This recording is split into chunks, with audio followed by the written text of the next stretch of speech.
La suerte que yo tuve fue siempre de transmitir. I was lucky enough to be able to get across in my performances what I felt for the team and my love for the city. And that really made the Fiorentina fans love me like crazy, and they built a statue of me in my honour. And they named a star after me as well, which I haven't seen yet. Every night I look to the sky, but I don't know which one it is. He helped Fiorentina win the Italian Cup and Super Cup in 1996, but winning things with them wasn't easy. That's what excited him though, the challenge, and he didn't think that would be the case if he moved to Real Madrid or Manchester United, for example. To tell you the truth, that didn't interest me so much because, although they were titles, they were easy to win. They didn't have to fight hard to win them or even extend themselves slightly. So that stopped me from moving. I said, no, I'm staying with Fiorentina, and I'll try to win something here because one title with Fiorentina is worth 10 with Milan or Juventus. With Argentina, Batistuta played in 3 World Cups. On each occasion, they started as one of the favourites, but football's most important tournament was never too kind to him. His World Cup adventure couldn't have begun better, however.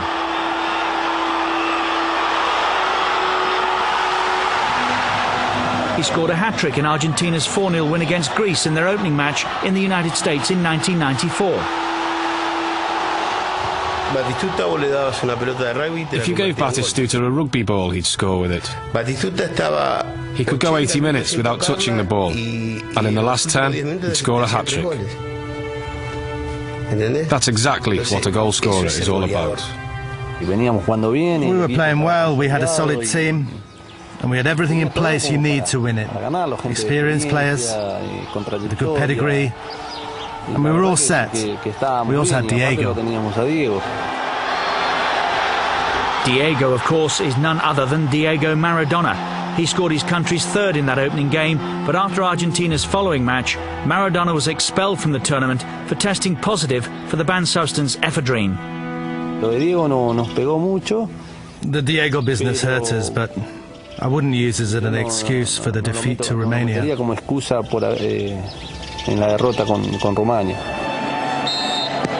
Romania were Argentina's opponents in the second round, and Batistuta and co were soon behind. Although Bati levelled the scores with this penalty, Argentina eventually went out. Goals by Dumitrescu and Hadji helped the Eastern Europeans to a 3-2 win.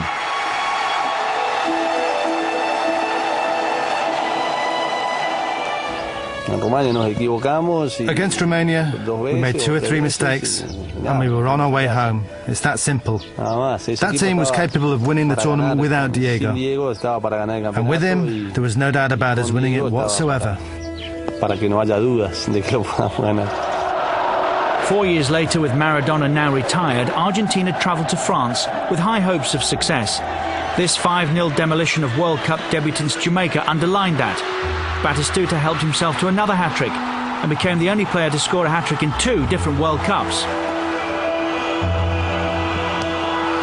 It's a record that still stands.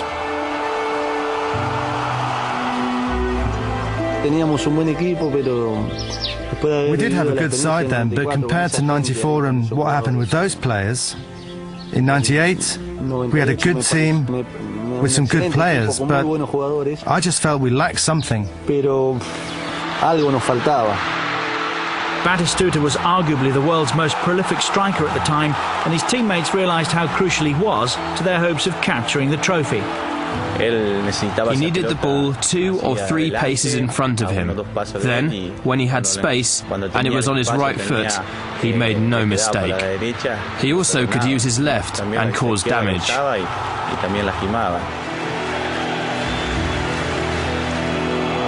Argentina faced England in the last 16, and Batistuta put his country ahead after just 5 minutes from the penalty spot. But England equalised with a penalty of their own 4 minutes later, and then Michael Owen scored arguably the goal of the tournament to put England 2-1 ahead.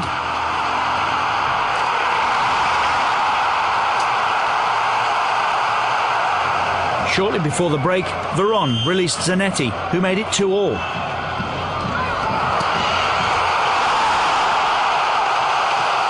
The game was a World Cup classic.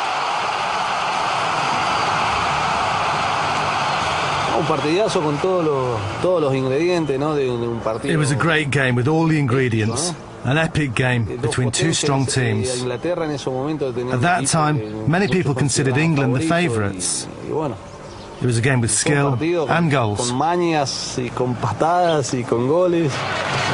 England were down to 10 when David Beckham was sent off early in the second half.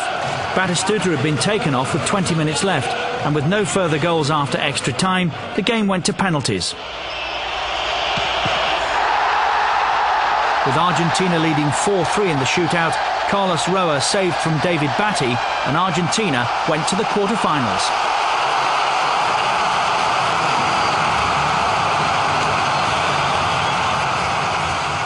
A really great game. When you ask me about '98, I remember that game from '98 more than the one against Jamaica when I scored a hat-trick. When I think of the World Cup in '98, I immediately think of that game. It was a proper game between men. Argentina met Holland in the quarter-finals. It was 1-1 after an hour. We didn't reach the semi-finals because I hit the post, and I still don't know how it didn't go in.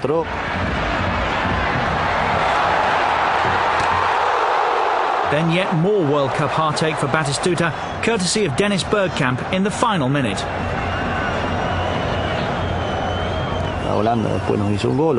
Holland scored again, another World Cup, another mistake, and we were back home again. Another massive blow. That hit me hard because in '94, despite all the frustration, I knew I was young then, and I was certain that I'd have another chance.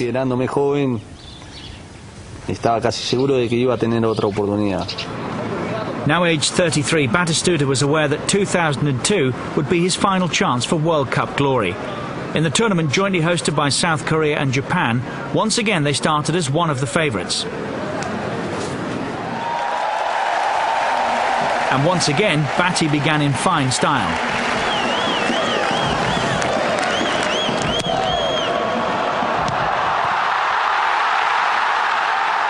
His header in their opening game gave Argentina a 1-0 win against Nigeria.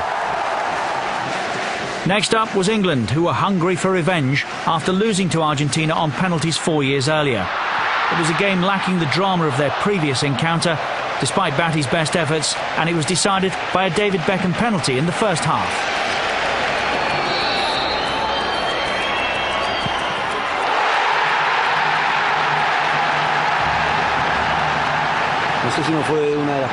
I don't know if it was one of Argentina's worst performances in a World Cup, but there are different ways of going out.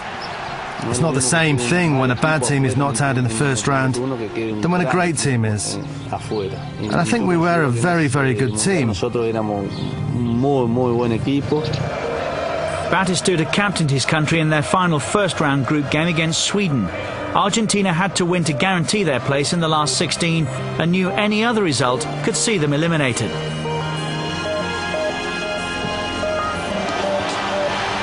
Anders Svensson's free kick gave Sweden the lead, and with England and Nigeria goalless, even a draw would have sent Argentina home. Batty could only look on after being taken off as Argentina secured a point, but went out. We went out on goal difference, and that was the end of the adventure. A particularly sad story for me because I knew it was my last chance. I went into that tournament almost running and empty, and that was the end.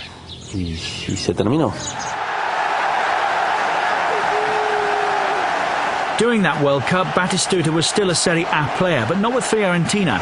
He'd left La Viola for Roma in 2000 in search of the major silverware that had so far eluded him.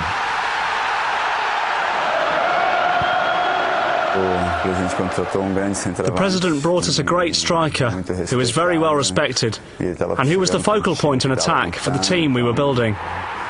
He came into a strong team and we helped him do what he'd been doing regularly over the years at Fiorentina.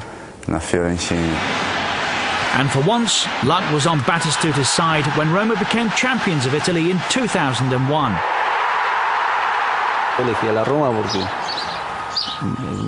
I chose Roma because I saw them as the team best positioned to win the championship. I joined them and got lucky.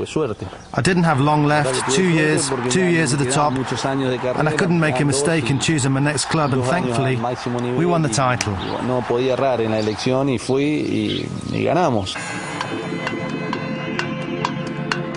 Batistuta's career in Italy ended in 2003. A brief but unsuccessful loan spell at Inter Milan helped him decide to wind down his career with Al Arabi in Qatar. He was one of several big-name veterans to head to the Middle East at that time.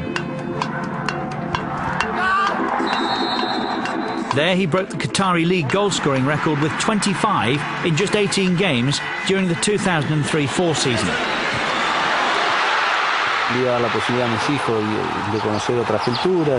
My children had the chance to get to know another culture, so it was an attractive offer.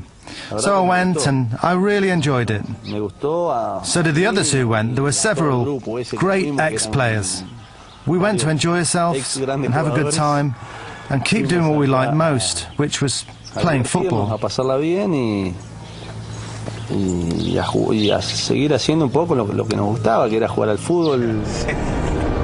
Today, Batistuta is happy concentrating on his farming empire. He plays polo in his spare time, and he's generally enjoying life since hanging up his boots in 2005. The game misses him, though. I think Batistuta is a player who's taught a lot to Argentine football and the world as well.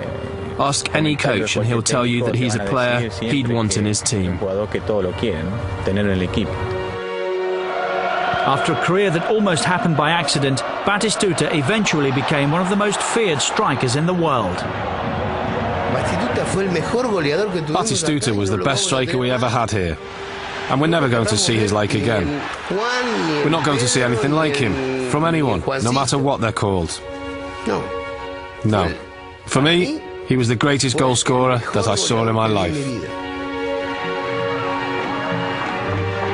His goals and talent never won the major prizes he truly deserved. That one Serie A championship with Roma is all he's got to show for his efforts over the years. But it's not something he loses any sleep over. There are times when I think that it can't be right that I haven't won this trophy or that or the other trophy. But I was lucky enough to give everything that I had on the field. I never allowed myself to finish a game saying, if I'd have done this or that, would I have achieved that little bit more? Without doubt, Gabriel Batistuta is one of the greatest strikers the game has ever seen.